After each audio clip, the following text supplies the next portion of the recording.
I think one of the big key calls, Marlon, that Ange made going into half-time was the introduction of Maddison in place of James Maddison. I think many probably inside the stadium felt it may have been an injury that caused James to come off, but it was reported by TNT at the time it was a tactical decision. Sarr coming on, I think he won 3 or 4 50-50s, nicking the ball high up, a very bold sub to make. He was critical in the following goals to follow. How big a change was that for you, Marlon? And was you in agreement with that change at half-time? So when he actually made the change, I was like everybody else, is James Maddison injured? However, Ange went against everything he said against Brighton with his whole substitutions, because that substitution today was so important.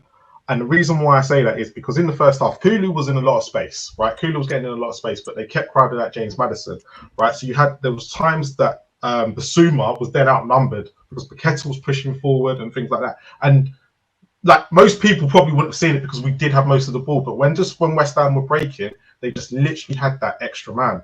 So when he brought Sarr on, I was like, oh, okay, I can see why he's brought him on, but I'm very surprised Maddison's gone off. But Kulu was obviously our best player in that first half and probably over 90 minutes when we look at the second half. So when he made it, I thought, this is bold, right? He's not just taken off like someone, like when he took off Bergwijn because he had to and it was tactical. He literally took off the main man that everyone thought was undroppable, right? And he took him off after 45 minutes. And that was a very bold statement to go to James Maddison. If your levels drop, I've got Kulu here, whose levels are above everybody else's right now, and he literally is taking the game by the scruff of the neck. He got us back in the game. I know it was assisted by James Maddison, which is everyone James Maddison wasn't having a bad game, and that's the bit that was so significant in this. If he was having a terrible game, because we were on top, we were doing everything right, and we just suddenly got a foothold in the game. But when he made that sub, you just look at the energy that Sarr brought. And like you said, all the challenges that he was winning, it just needed him to I think what it is, Bissouma is a lot better when he plays with Sarr as well. And they have a certain connection, which I think that's the reason why he then ended up making that change. And it was so significant because what was it, 8 minutes, 52, from the 52nd minute, we've ended up scoring 3 goals. And we've literally swept them away. And the game's pretty much done. And as we said, West Ham start to get in our faces, and they look like a team that weren't even playing for the manager in the end. That's how bad it got. But for Ange, he says all this stuff in the media, right? But you can tell behind the scenes he's working on stuff. He knew full well the substitutions he didn't make against Brighton was part of the reason, and he knows when you're in the Premier League, actually subs are quite important, especially when you've had a Thursday night game as well, and just changing it up a little bit. Right, because there's also, and I think Lee McQueen will be proud of this stat as well. We faced 58 corners this season.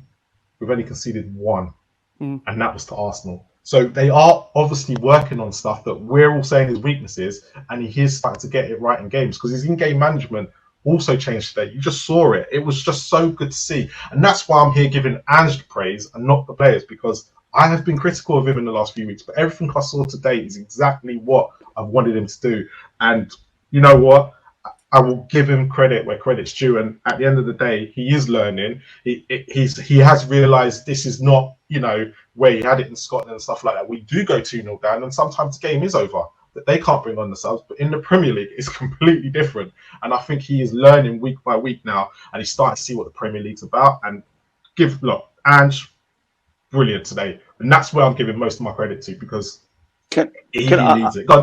Can I just Marlon? I totally agree with what you're saying. You raised 2 really important points. First of all, a lot of what Ange actually says in his press conferences, with all due respect, is a load of nonsense. He doesn't actually mean what he's saying, and I accept that to an extent, because you've got to keep what you're really getting up to a secret to a degree. But also, don't treat the fans like complete idiots, because that's how you're going to just engender a little bit of frustration and negativity. When he said last season, set pieces aren't important to me, mate. Now, deep down, of course they are, but don't say that, because they are. And the lack of substitutions at Brighton was poor. And I'd rather he come out after that and said, you know what, I should have been more proactive. But I totally accept that he has learned from that. He was brilliant today. The other thing I will also now say is, and this is critical, I think, for the rest of the season, what are his man management skills like, and how's he going to treat James Maddison after this? Because he is such an important part of this team, and I hope he gives him a starring role on Thursday, And just because, for whatever reason, and actually Marlon's spot on in tactical terms as to why the change had to be made, for me, Maddison is still a crucial part of this project. It's interesting you say that, Marcus. Coming around to Mitch there. He was asked after the game about bringing James Maddison off, and Pap come on. He just said, I felt West Ham, who are certain questions in midfield areas, I just thought Pap's running power would help us in that second half. They obviously worked hard in the first half. I thought he could give us some real energy. I thought he really did well, and he gave us a platform to really threaten every time we went forward and was clinical in our football. And for those that are watching this show live and on YouTube, they'll see a still at the moment that shows a very frustrated James Maddison in the centre of this image here. I want to ask you, Mitch, where we are with James Maddison, because, again, look, he was frustrated to have not made the recent England squad, obviously on the back of the recent squad announced by Lee Carsey at the time. And I think Thomas Tuchel was there today, actually, watching James in a watching brief for that opening 45. And I think it's fair to say with James that although it's been a better start to this season than how he finished the last season, how concerning is it, Mitch, that, number one, doesn't seem to regularly finish 90 minutes, and number two, he seems to be the player that Ange seems to go to on a number of occasions to be taken off when we're either chasing a goal or in need of a winner. And that's the player that we look onto as the creative player of the side. That is the man that Marcus says there would like to have a starring role in terms of the season. Is that a worry that we're not seeing James Maddison feature? I think there's a lot to break down with Madders. And I think it's a very, very delicate situation because, first of all, we have to remember that he is, alongside Christian Romero, our vice-captain of the club. So he is an important player, an important figure in the dressing room, on the pitch, off the pitch. And I want to say that I don't particularly think that Madders had a bad game today or a bad first half. He got the assist for Kulusevski's goal. I think where his issue is where he's playing next to Kulusevski in this system. If you put them, and if you were to just blank out the entire rest of the pitch and the players and just watch those two, you would see the difference when it comes to like their running stats. You would see the difference when it comes to the intensity of the way that they play. Decky puts absolutely everything on the line with everything that he does, and he will not stop sprinting after opponents until the very final second of the game. Madders doesn't necessarily do that because he plays the game a bit differently. He prefers to pick the ball up a little bit deeper. And I was listening to sort of the halftime analysis, and they were talking about how Tottenham's play was perhaps a little bit slow at times. And unfortunately, I think a lot of that comes down to Madders because he's looking for the killer pass. He's looking for the ball in over the top or down in the wide areas or through the lines.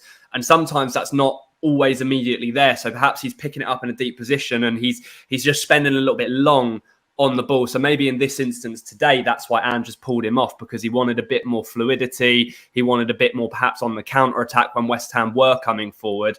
And then I think the other thing, Ricky, as well, is the club are probably just trying to look after him as much as they can. We lost him for a long period of time last season and we missed him. We missed that first half of the season, James Maddison, in the second half of last term. And I think they're probably trying to manage him to avoid that as well. We're seeing it with Sonny a lot this season as well, managing his minutes a lot more. He came off early today to protect him.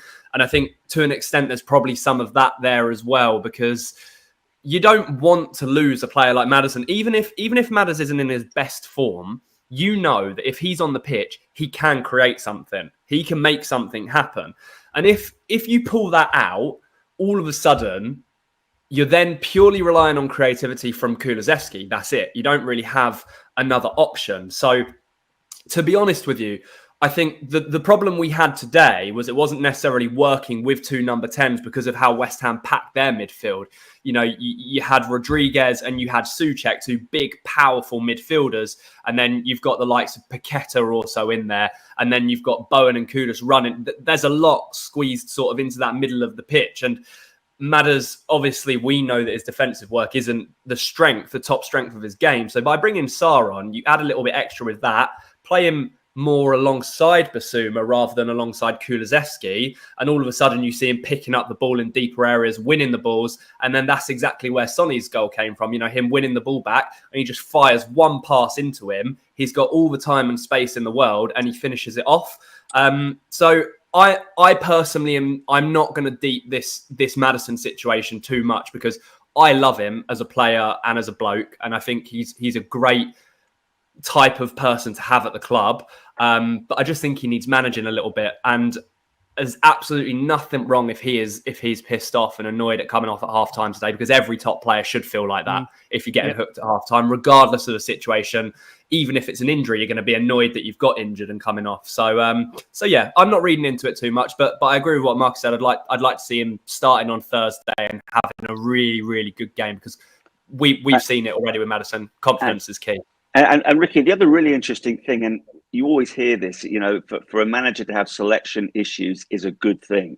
Importantly, he's got to be able to manage the team. But yeah, Maddison is a key part of I think most starting 11s. But the fact that Kulusevski is now showing what he can do in what, by the way, he has always said is his best role.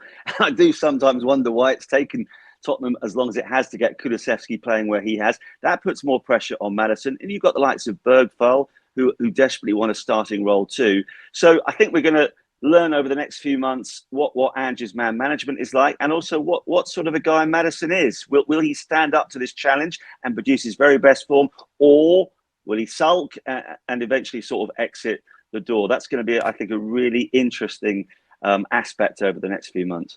Yeah, I do agree. I mean, it will be, as you said there, Mitch, a delicate one to approach, but for sure we've got so many games to come where you just feel with Maddison, is it a case of getting him into a rhythm where he does get that regular run of games under his belt? Lopetegui said after the game that Tottenham are one of the best teams you can face in the Premier League. I think, look, for him, that's a really destabilising result, that one that we can probably take a little bit of enjoyment about, because hasn't happened often against West Ham. I think they approached the game thinking if they went one up, they would maybe sit in deep. And to be fair to Spurs, they responded really well. And actually said after the game on the performance that it was very, very good.